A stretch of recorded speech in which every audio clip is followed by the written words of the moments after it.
Good evening, frag lovers everywhere. Thanks for joining me here on my channel again. Steven Sturgill. I know it's late tonight or early wherever you may be. Taking a look at the house that is Lynn Harris's creation.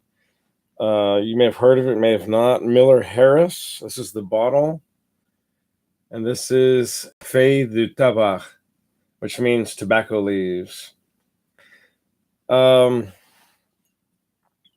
Okay, a couple things about this house. Pretty infamous house out of London.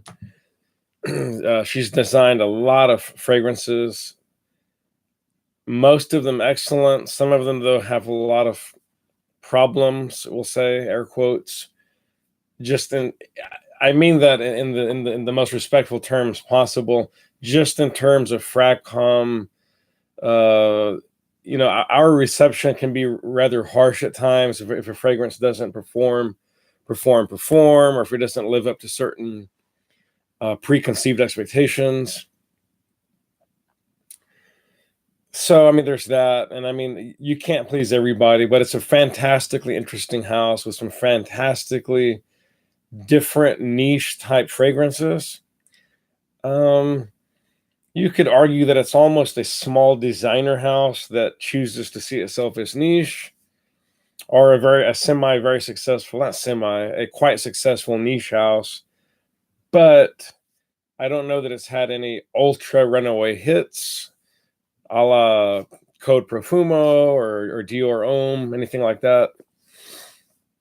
That's neither here nor there. I mean, it's a niche house. Let's just leave it at that. It's a niche house, and very loved by a lot of people, semi-hated by a small segment of fragcom, and quite neutrally received from a lot of other, users of perfumes. But whatever, let's get into it. This dropped, I want to say, back in what was it, 04 or 06? I could be wrong. Let me check. When was this? Where did my page go? Yeah.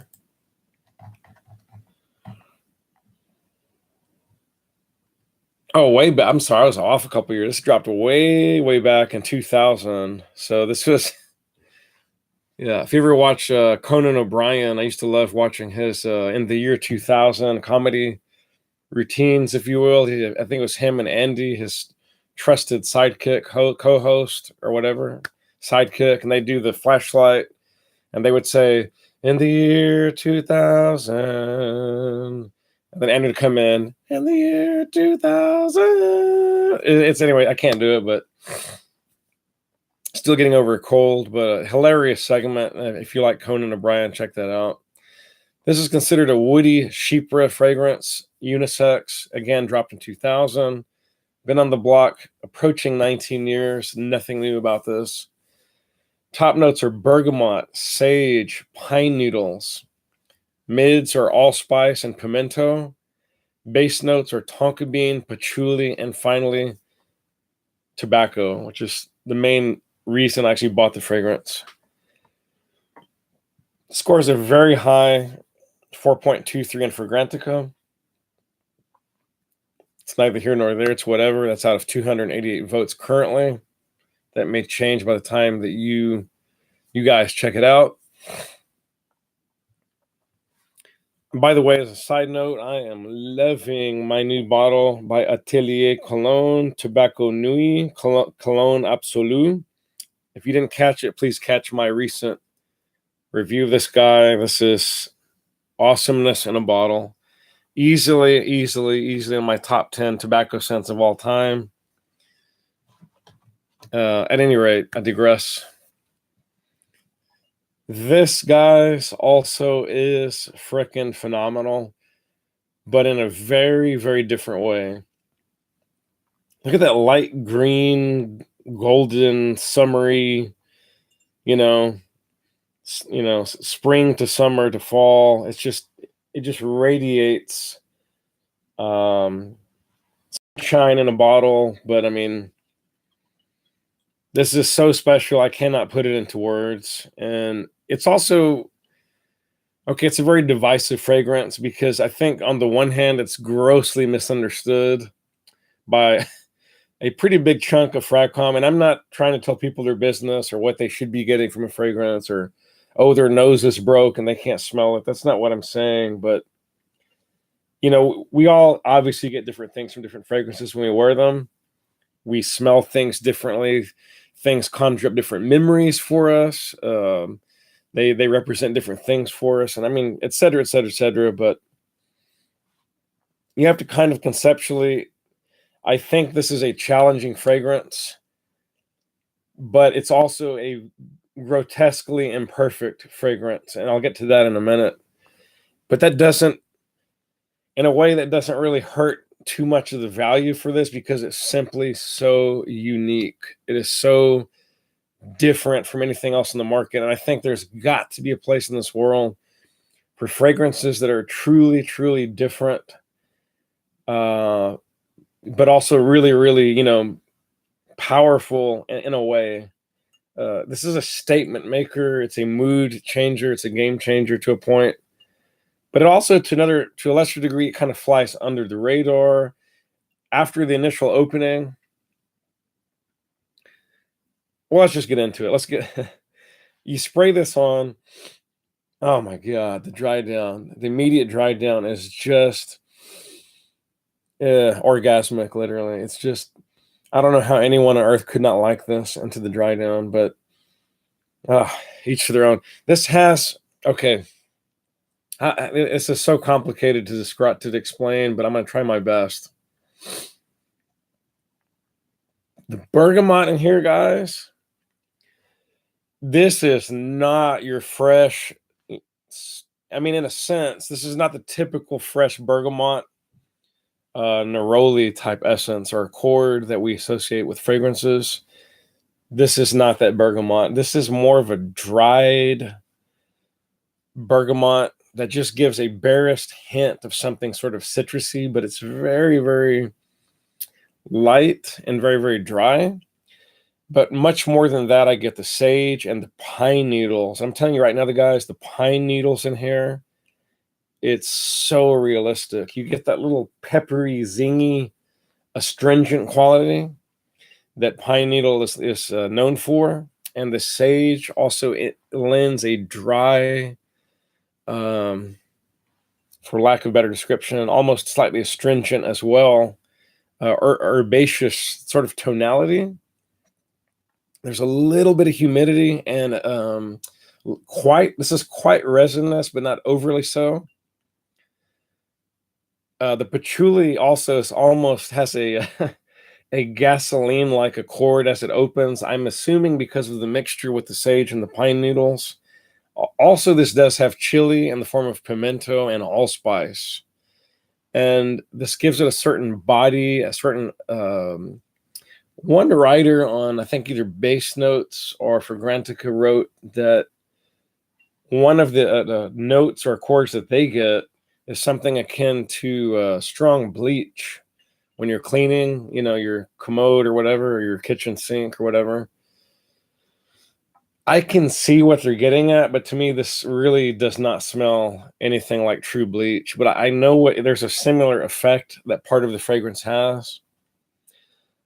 But there's also an almost like a astringent, dried, very herbal, semi-dusty, semi-clean vetiver note in here. I don't know what that's from, but it's definitely in here. And then finally, we come to the tobacco and the patchouli. Now, I already kind of touched on the patchouli's effect. The tobacco in here, guys, is so interesting.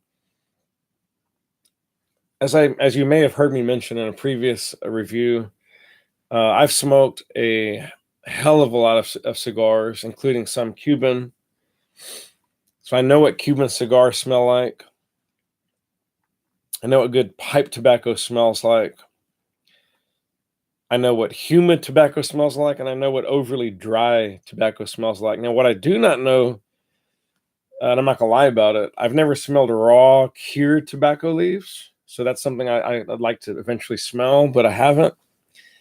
My opinion on this tobacco is that it falls somewhere between cigar tobacco, dried or slightly humid and moist, and sort of an astringent, cured, fresh tobacco. Well, somewhere between a fresh and I do mean fresh tobacco leaf mixed with a cured tobacco leaf. And then there's, to top it all this off, there is a strange boozy-like accord in this fragrance. Now, if you're wondering, yes, this is phenomenal. Yes, it is. It's very different.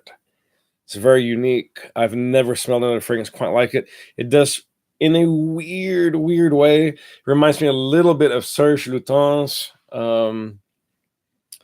which I bought. I don't know where my full bottle is. I don't know where I put that guy. But you know, it's his famous tobacco-based scent. So I'll be doing a review on that shortly in the near future. Let's see. Do I have it here? Of course, Chergui. So I bought Chergui recently. Absolutely adore it. Love it. It's not purely tobacco as I was hoping, but it's still a wonderful, wonderful fall and winter scent. This is a wonderful fall and winter scent as well.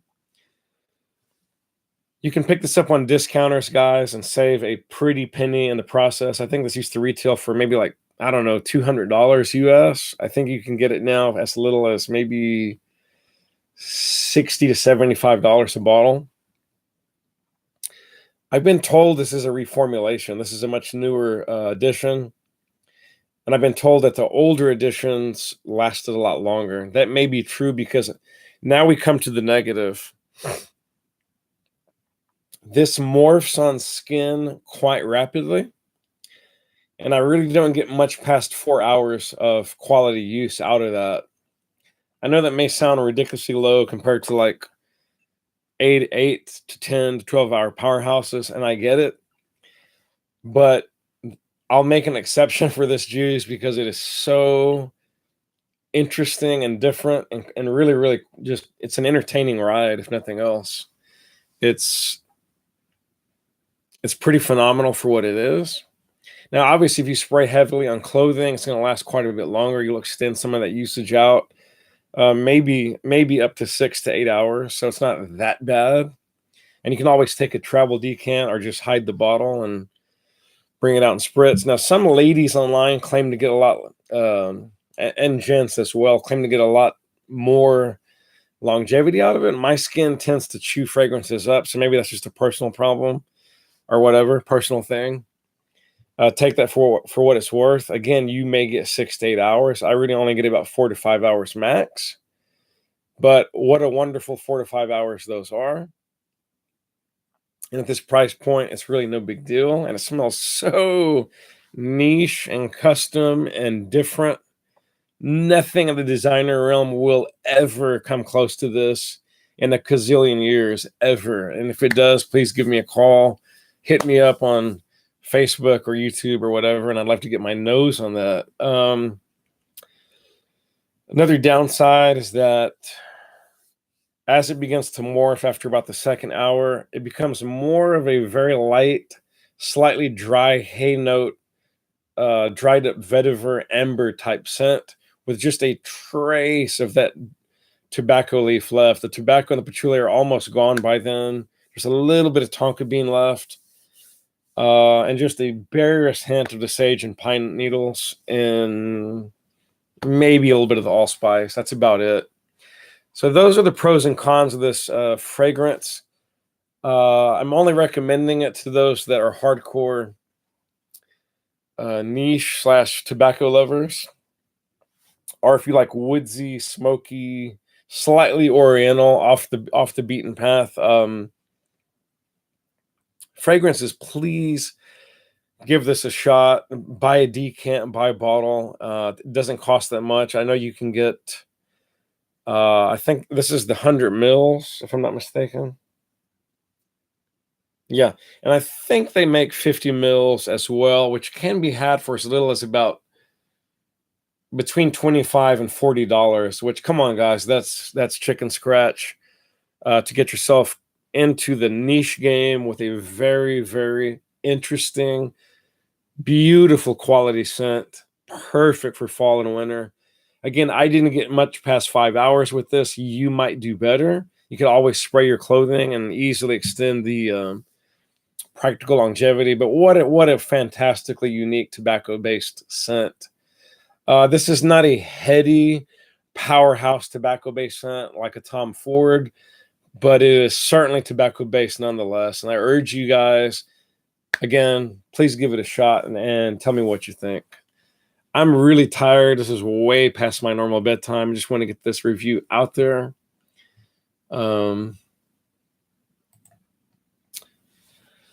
Let me see if I can field any questions before I wrap it up. Let me read these guys. Let's see. Mike joined me. Thank you for joining in, Mike. Yeah, Miller Harris is the name of the house. He's mentioning Musk Ravageur. Yeah, I think Mark Robzo and Alain Sebastian both have covered that. Sebastian is a huge fan of that house, as well as many other niche houses. No, Mike, it's nothing like Herod. Herod is a juggernaut, gourmand powerhouse where, heady tobacco is just front and center, along with, I don't know, cloves and allspice and amber and vanilla and all that jazz in there. A bunch of good stuff. This is nothing like that at all.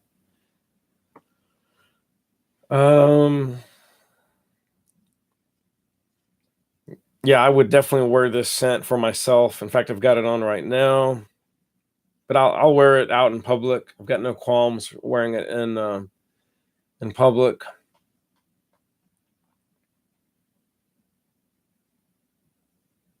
Again, yeah, this is somewhat of a very divisive fragrance. There are certainly a lot more there are a lot more fans of this frag than there are detractors.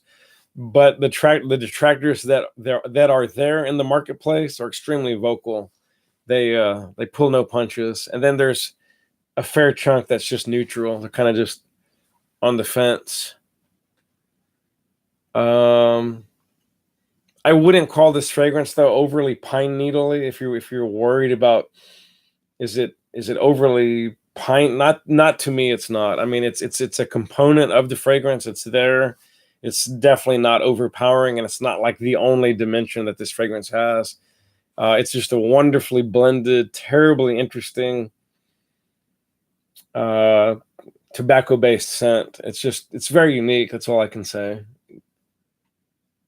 I would say this is year-round, personally, but it's particularly effective, obviously, in the winter and the fall, or the fall and the winter, however you want to say that. By the way, I should mention, guys, I have already successfully layered this. Don't hate me, Serge. I love Cherry by itself, but I layered them together, and OMG, what a fantastic matrix that it formed on my skin. So if you want to try something interesting, if you own or can get your grubby little paws on a bottle of Cherry by Serge Lutens, please try layering the two. Out of this world awesomeness. They're both awesome in their own right. They're even more awesome together.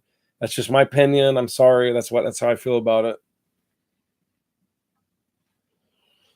Let's see. Yeah, Miller Harris is the name of both of the company and of the house. The fragrance again is Feuilles du Tabac, which means tobacco leaves. Very cool. I'm jealous, Mike. I wish I had the vintage juice. The newer juice is excellent. I'm told it's ever so slightly more astringent and synthetic.